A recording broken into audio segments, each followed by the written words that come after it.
All right, Boiler, we have Team Canada, stud. Dallas Stars, stud. Thomas Harley, thanks for coming on here with us. It's been probably a whirlwind of a couple weeks here for you, so we'd love to hear what you have to say about it. But I want to ask you this. Now that it's all said and done, you guys won Four Nations. Congratulations on that. But your initial, take us through the time period when you got the call. You had a trip to Cabo. Were you going with Wyatt Johnston? Was it kind of like, oh man, we got to go? Be honest here. Was there a little 1 second of come on, man, I got this trip? Yeah, for sure. I've made a couple jokes the past couple weeks that I should have just turned my phone off, but I think it worked out well. I made the right choice. But yeah, Johnny was a little lonely in Cabo. Was there what's the story with your brother's buddy? Was there a funny text sent to you at some point during the Four Nations? Yeah, my older brother, one of his buddies sent me a text. It was, play Freebird and all these American screaming eagle emoji. And he saw I was playing. He goes, "Oh, sorry about that. Good luck." He hadn't realized you got in.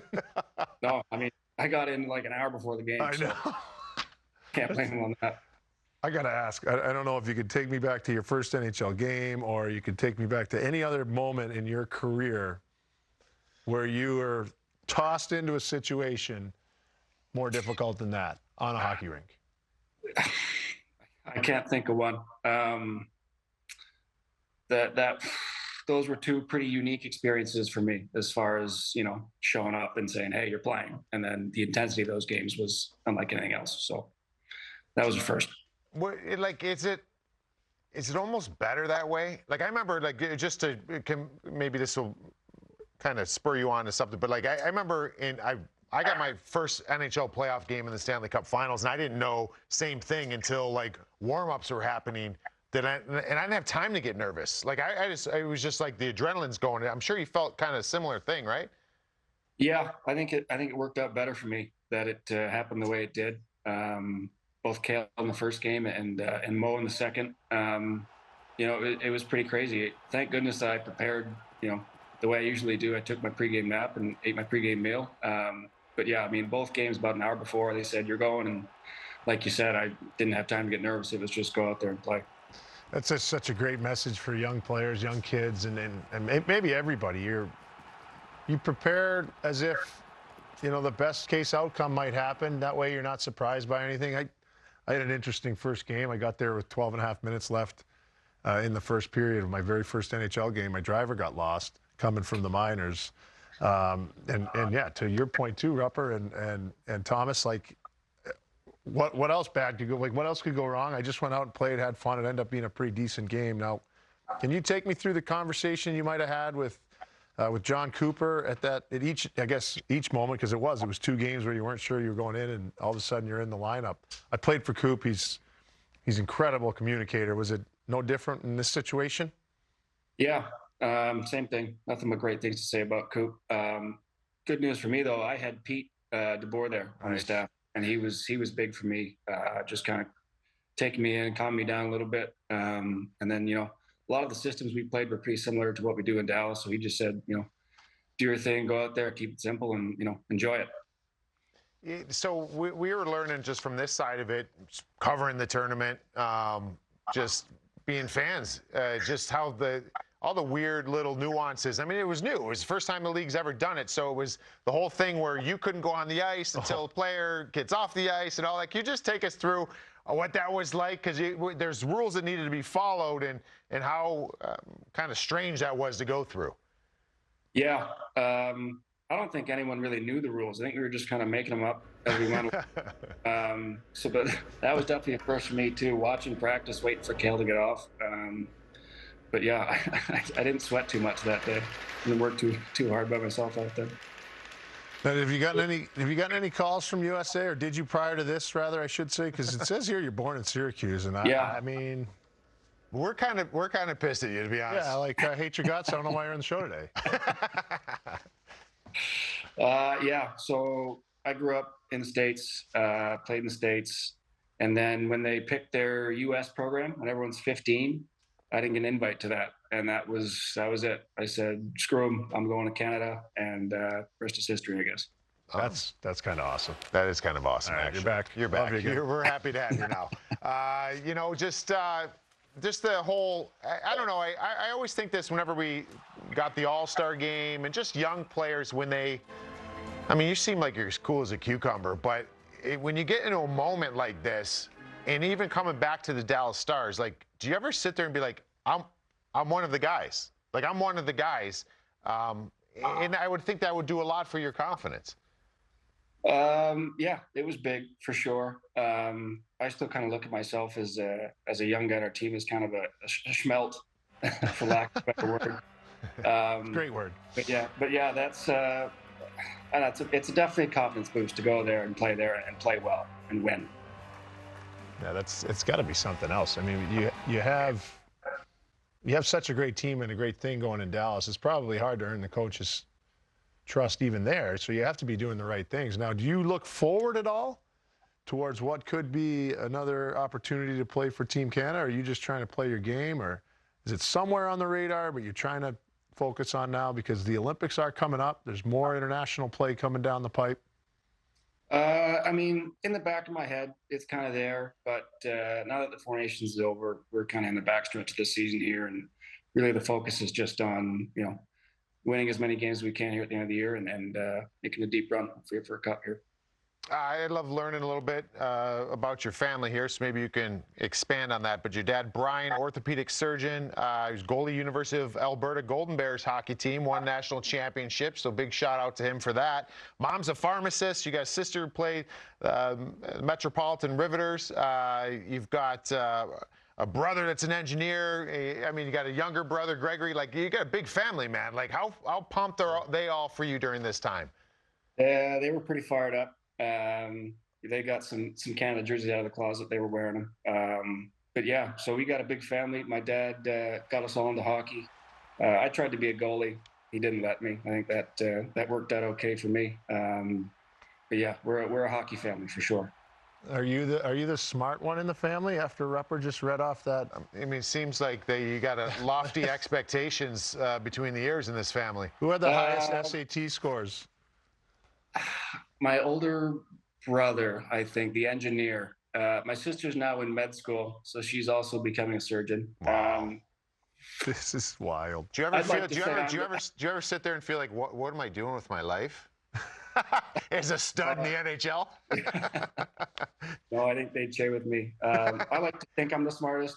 I think that's probably wrong at this point, but I'm going to stick to my guns. I love it. I think you're the smartest too. Look what he gets to do. So you said, you grew up in the States. You got everybody into hockey. Where did your sister play? I want to know this because she played professionally. Was she in college? Did she play college in the States as well? Yeah. So she was committed to NODAC actually, and then they cut their women's program. So she went to Robert Morris, and then she ended up playing in the PHF, I think, before they folded for a couple of years. So yeah, for Buffalo and for the Metropolitan Riveters. So she did it. She lived the dream. Now she's moved on and doing great things in med school. That's unreal. What was it? Brian and I spent time in the American Hockey League. You're kind of up and down a little bit, I think, for 2 seasons. I think you and I have talked about this. Like, I was never much of a point getter in either league, but I felt like the NHL was easier to play in the NHL than the American League. Like, the American League was very good for me, but it was a grind. Like, what was your experience kind of between the 2 leagues? Yeah, I would agree. I think the Never Hungry League and the Always Hungry League really live up to their names. But yeah, and the AHL is awesome. It was a great league for me to play in and develop for a bunch of years. But it is easier to play, I think, and play offense in the NHL. Everyone is where they're supposed to be. Everyone's skill is just a little bit better, and it's just it just flows smoother. Yeah, I would agree. That was my takeaway. American League was a little more chaotic, and to read the game, especially on D a little bit, when everyone is where they're supposed to be, yeah, the players coming down on you a little bit more scary sometimes, but you got help from your teammates, and guys are in the right spots. Now, you've cooked a little in the American League, which I think is a great thing for players and their longevity. You get up to the big club, you see guys like Miro Heiskanen and how great of a player he is Has he rubbed off on you and maybe some of your offense and how that's kicked in a little bit in the National League level? Yeah, big time. I love to watch him defend. I like to think I've picked up some tricks from him. I think it gets me in trouble watching him though, because I try and do some of the stuff that he does, and then I get burned, and I look pretty stupid out there. But he's an unbelievable player. I like to give him a little bit of crap though. He never got to play in the AHL, so. But yeah, I mean, he's an unbelievable player. Hey, Silver Spooner. Yeah. He doesn't know about the Always Hungry League. We last year, I think it was Jason Demers and I think, unless it was you, did we do the breakdown of Thomas Hardy last year? Maybe it was Demers. We did a breakdown. You Asking got a lot for me to remember anything. Yeah, I think it was those 2 overtime winners that you got in consecutive games, and we're like, this guy's like playing with some confidence here. So I'm a big Pete DeBoer guy, and like, what does he? That coaching staff, for a player like you got the talent, we get to know you a little bit here, but you got to be allowed to do certain things. Have they just allowed you from day one to just read and go off your instincts? For the most part, yeah. As long as I take care of the defensive part of the game and I'm strong there, they let me pretty much do whatever I want on offense within reason. But yeah, they're pretty good about letting me go. All right, man. We're gonna get to a fun part, but in Syracuse. So you spent your whole childhood in Syracuse? Yeah. Okay, you grew up there. So we had Alex Tuck on, was talking about something crazy in Syracuse, like his street, all these people that went on to play professional in different sports and whatever. Like I played with Tim Connolly, who's much older than you. Like, did you have any interaction with some like Timmy Connolly or any other NHL guys in that area growing up? No, my interaction would be with Al. He was the big star when I was growing up. He was a little bit older. But Syracuse is kind of a hotbed for hockey players. Between Al and myself and Joel Farabee out in Calgary now. And Oh, that's right. we have John Beecher is on Boston. So there's a bunch of us kind of unknown. It's a little hotspot. Sounds like you guys surpassed, as far as New York State, probably surpassed Massachusetts for the best state in hockey. All right, we're going to go to a fun part here now. It's what were you thinking? So we're just going to show you a picture video and want to know what you were thinking in that moment. So we'll just get after it. Let us know if you need a little bit of help because we're cheating on this, but you might remember some of these moments, right? That looks like my first goal. That was an awesome moment for me. Faxi made a great pass back and just tried to pick my head up and bury it at the back of the net. I scored 1 goal all year that year, and it was that one, so I was pretty fired up. You never know what to do when you're that fired up. Were you in that space right there? Is that your headspace? Bang the glass? I don't know if I should jump into it. Yeah, that's the only time I've had a celebration like that in my life. So That's awesome. I love first goals. What else do we got? We got something else coming up. We got another one coming up here. Ducks again. yeah, Duck killer. I guess that's the O2 winner I had. Skated just down the ice, tried to turn on the Jets, pick a corner, and just give Rupe a big hug, and he fell down here. Pick him up after that. Then what happened the next game? Did you do it again the next game? Yeah, it wasn't quite as nice, but that should be a great pass over. And I'm tired of just going up and down the ice without shooting, so I just decided to put it on net, and good things happen. So I don't know this, but I heard 3-on-3 could be pretty exhausting.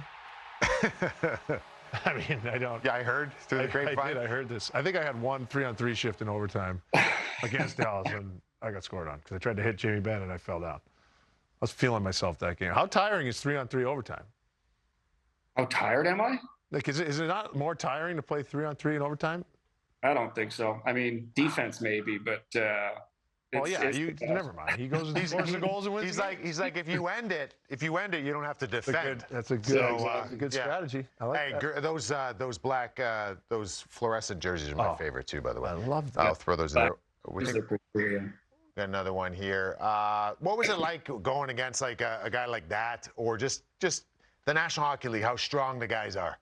Oh yeah, I mean, you got guys like Reeves coming on the forecheck. You know where he is. You know he's coming, and you know where you're moving this puck to. So that's kind of life as a D-man, is dealing with those big forwards. my first year, my first playoff series was against Minnesota, and I was the bottom pair D, so I played exclusively against bottom six forwards. So and it was Reeves, Duhaime, Dewar, Foligno, and I just got rocked every shift. But it's kind of life as a D-man. Sounds like a nightmare. Yeah. Like for a series? No, that would be tough. That would be tough. That's but what you did. yeah, I mean, we picked the right position. We want to be the hunters, not the hunted. Yeah. So, all right, we got. Oh, yeah, there's another one here. This is a pretty intense picture. One thing I'll say though, Boldy, you got to put your stick on the ice. I heard that 100 times in my career because I would hit the exact same way. But what are you thinking here? You just move the puck? Did you take this hit or did you just sidestep him? Oh no, I took that one. You got to take the hit to make the play. Move it off the wall, take it, brace yourself, and life goes on. That's playing hard. Yeah. You know what? Being hard to play against, taking hits. We're having a good time with you here, but you just brought up something that I love because I don't feel like all young defensemen think that way. I think they feel like I'm going to avoid getting hit, and that's where they get hurt. But you just said, like, you're going to get hit, right? Like, is that something you just learned at a young age? Like, you're going to get hit sometimes, and when you kind of know that, you protect yourself. Absolutely. It's part of the game. It's a physical game we play. But yeah, it's going to happen. That's what the other team is. They're getting paid too, so they're coming on the forecheck. You just got to have some courage. Go back for it. I mean, the faster you go back, the less you get hit. So there's another reason to get back. But yeah, I mean, my dad took us and taught us how to hit when we were 13 years old, and it's the same lessons now.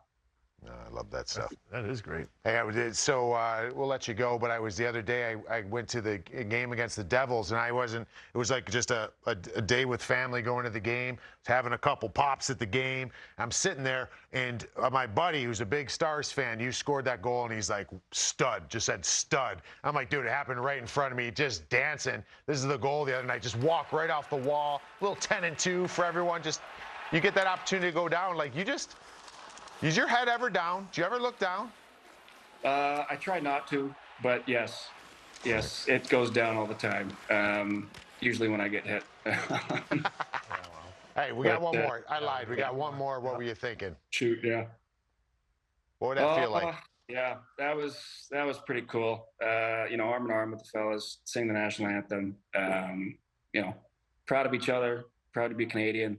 Just love to win. What did you guys think of the jerseys? I didn't like them originally, but seeing them on in that tournament, I grew to love them. I did too. I hated them at first. I think they were pretty cool. I liked them.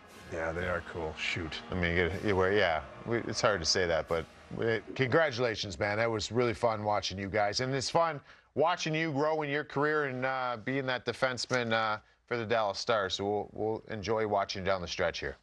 Yeah, thanks a lot, guys.